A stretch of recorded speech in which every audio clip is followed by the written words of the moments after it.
Today, parents, we're going to talk about improving your empathy skills through mindfulness practice, or practicing mindfulness to practice better empathy with your family.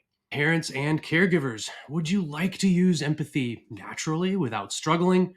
Would you like to go next level with your empathy so you can rebuild the strained relationships in your family? Would you like to have a positive interactions with your family through empathy to build connection and mutual understanding? Give me the next 10 minutes of your day, and I'll show you how a regular mindfulness practice can dramatically improve your relationships with your spouse, kids, and the extended family. You'll see why empathy is so important and how mindfulness awareness practices, also called time in, can take those skills to the next level. For those of you who are not aware, my name is Matt Kenyon, and I am a family relationship coach and the owner of Free Thought Coaching, where I help parents end the conflict, build happily integrated families, and foster trust. My promise is that there is always at least one strategy, tool, tip, or piece of advice that you can use right after watching my videos. So let's get into it. First off, what is empathy? Well, the definition I kind of use is empathy is the ability to connect with, understand, and attune to other people's feelings, thoughts, and experiences. I know that's a lot. So let's move on. We already have other videos on what is empathy. Let's talk about this mindfulness thing. Well, first, maybe why is empathy important? I know I talk about empathy a lot. I go so far as to call it the superpower of relationships. And I truly believe that it's super important and may actually be the most useful and powerful tool in the parenting toolbox. For this, I'm going to refer to, and I guess I closed it, I'm going to refer to Balin and Hughes. And I know I used this quote earlier in the week, so I'm going to go ahead and revisit it anyway because I like it so much. Again, this comes from The Neurobiology of Attachment by Jonathan Balin and Daniel A. Hughes.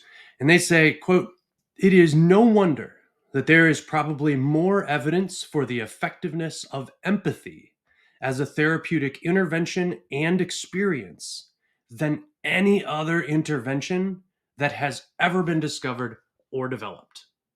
I mean, if that right there does not tell you just how important empathy is to relationships, to connection, to understanding, to life, I don't know what does. So what do we want to do? Well, we want to build empathy, and building empathy as a skill is hard. We need to be aware of and connected to others' emotions, but not be consumed by them. Instead, be aware of them, have awareness, and acknowledge those experiences, feelings, thoughts that we've now attuned to. Mindfulness awareness practices, or MAPS, sometimes called time in, which is time where we focus on our attention inwards. We focus our attention on what Daniel J. Siegel refers to as SIFT. That's his acronym, SIFT.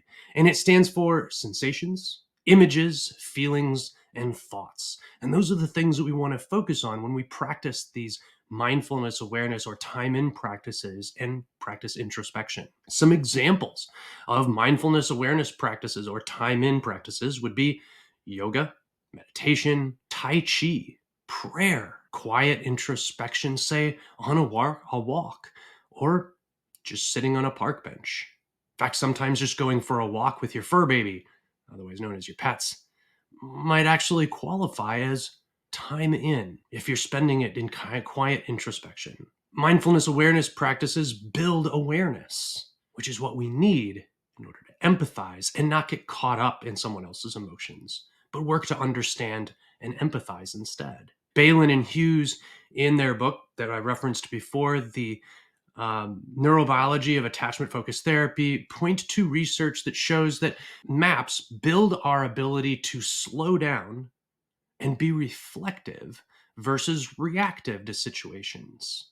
Through MAPS, there is growth in the mid-frontal cortex, which is just kind of right behind the prefrontal cortex, and is part of our executive function brain. And growth in the mid-frontal cortex is key to reflecting on relationships. And we see research that shows that that area grows when we practice mindfulness awareness practices. It also, according to Balin and Hughes, increases the capacity for compassion and empathy, which is ideal because that's what we're trying to do here, is increase our empathy, which then in turn leads to compassion. Referring back to Daniel J. Siegel in Interpersonal Neurobiology Pocket Guide, he suggests that mindfulness awareness practices, or time in as he calls them, are a way to improve self-attunement. You may be wondering, why would I care about improving my own self-attunement? Well, because the same skills that are needed for self-attunement are the same skills that are needed for interpersonal attunement. In fact, it's the same area of the brains at work. Attunement in itself promotes integration, not only inside of ourselves, but with other people that we are attuned to. And as we know, as I've talked before, integration is the pinnacle of health, both inside ourselves and in our relationships. MAPS, or mindfulness awareness practices, need to be practiced regularly, like any skill, in order to develop that skill and have it at hand whenever you need it. Because the same pathways that are needed for empathy towards others are activated when we practice these mindfulness awareness practices. And those neural pathways that fire together wire together. And the more often they fire, the stronger those connections get. So the more we practice time in and mindfulness awareness practices, the stronger those connections get.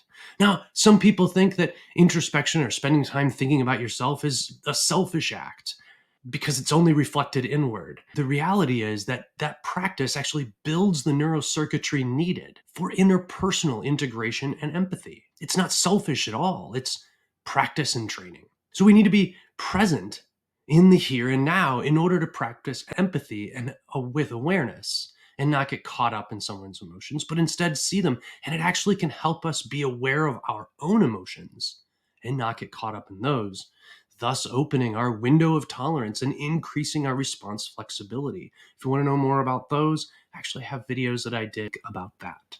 And the being present in the here and now through those awareness practices builds self-compassion, which again builds compassion circuitry in the brain from a neurobiological level. It's the same circuitry we use to have compassion for other people. Daniel J. Siegel, again, in his book, The Interpersonal Neurobiology Pocket Guide, says that time in or mindfulness awareness practices help remove oneself from the distractions of day-to-day life. Wow. Just practicing this thing periodically can actually help remove yourself from the distractions of your day-to-day life and instead focus on inside introspection and integration with other people and getting to know them and understanding them instead of getting distracted by your phone. It helps us develop, according to Daniel Siegel, it helps us develop our introspection skills, which enhances the skills like empathy and self-awareness. He suggests that regular practice leads to healthier minds, integrated brains, and more compassionate and empathetic relationships. In conclusion, we've looked at what empathy is, what are mindfulness awareness practices or MAPS, and time in practices, and how they enhance our ability to show empathy and be compassionate. We looked at research showing how MAPS increase our ability to empathize and attune with others by learning to empathize and attune to ourselves. MAPS and regular time in builds the circuitry needed to be the empathetic parent and partner that your family needs. We can not just try to be empathetic, but work to improve our skills so that we can go next level with our empathy. Thanks for watching. Have a great day. Try to be the empathy someone needs in their life today, and happy parenting. Thanks for watching, everybody. I hope this video has been useful to you. I would love it if you could leave a comment with something in this video that resonated with you or helped you and your family out on your journey. If you haven't already, don't forget to like and subscribe and hit that bell icon so you can get notified when I release new content. It massages the algorithm and helps get these videos out to other parents that need them. I really do appreciate your love and support. If you would like to join my Facebook community, Connected Parenting, where I have other videos, group of parents who are struggling with the same issues you are, there is a link down in the description.